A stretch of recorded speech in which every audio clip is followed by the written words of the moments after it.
Today, tomorrow, and forever. His lovely new bride, and we also want to ask her a couple of questions because we're not really sure, what's going on here.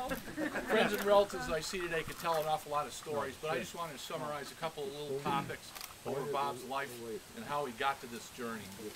Bob has a great sense of humor. We all know that. And his Rodney Dangerfield is a wonderful thing that we're going to listen to all night tonight. We listened to it for 20 years. Now, Glenn and my cousin John and some people will always remember this one. I don't know if everybody's seen this, but this is the bishop. He's always blessing everybody. And we'll see this. I think this looks a lot better on Bob. Bob's been a great brother over my lifetime. He really has, and he's an accomplished athlete. I don't know if anybody know that. You wouldn't believe it looking at him now. But he was the MVP of the Marcy Conference back, before basketballs were as big as they are now. And Bob helped me out a lot because I like to play sports too, and he really helped me growing up. And I really want to thank him. Like the football toss, we used to watch giant football games, and I'd go out, and I was 10 years old. We go out at halftime.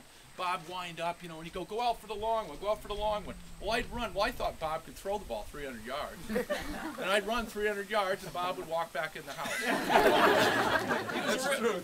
He was a really good guy. Bob was great. Basketball, too, was great. I had a real love for it. He gave it to me. And we'd go out all times of the year, summer, winter, but especially the winter. And he was really nice. He'd spot me 96 points and go to 100. And you know what he beat me by? 100 to 96. He wouldn't let me score. But I guess he got me a little tough. Golf, too, was a good one. Bob was actually a pretty good golfer before the shanks hit him.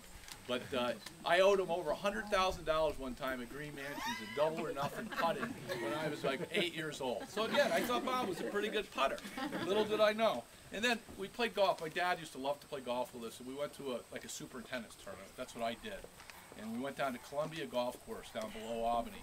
And we're playing after the first hole, and I happened to birdie the hole, and I was up 1-up on him. And the next one, I hit a shot out, and I wasn't sure if it was out of bounds, so I hit a provisional ball. Goes over to the right. Bob, being the great brother that he is, goes over, picks up the ball. My father and I are on the other side of the fairway. He throws it over, hits me right square in the head, splits open my head, comes over, says, "You okay, you okay?" He takes an old Band-Aid off his hand and covers up his hand. So that's my brother. He's always taking care of me. And then John Nolan and Glenn can tell some stories too, and I'm sure they will. John and Glenn are more like brothers to us than cousins.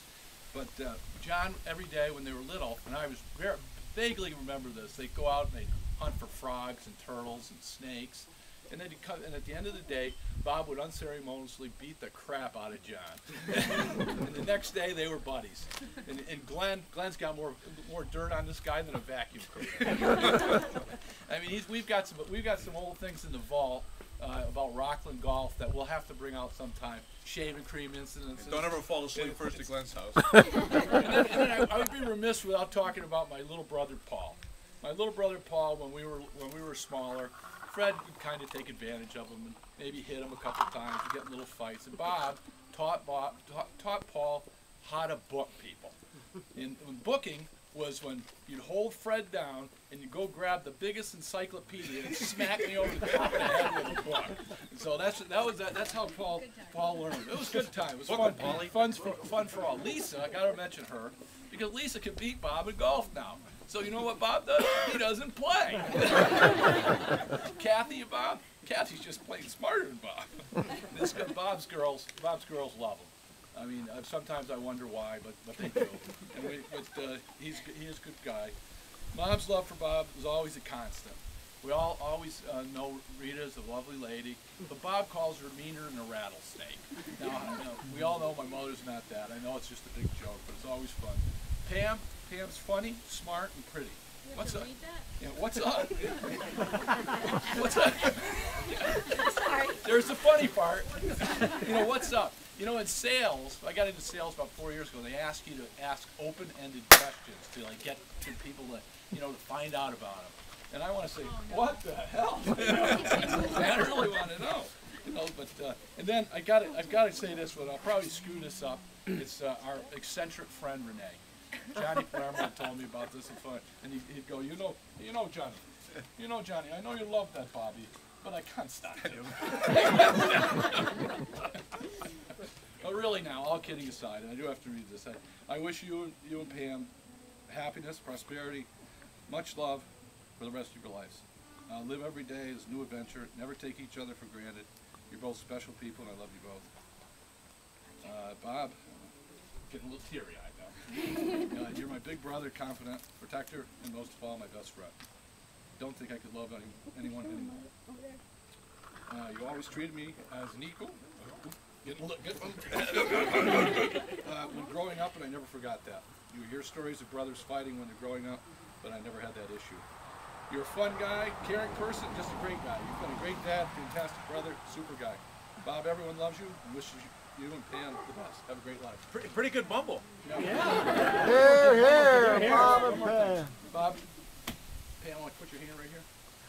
Yeah. I've seen this used to play as we were Can kids. you put your hand on top of Pam? Book him, Fred. That's the last time you're going to have the upper hand.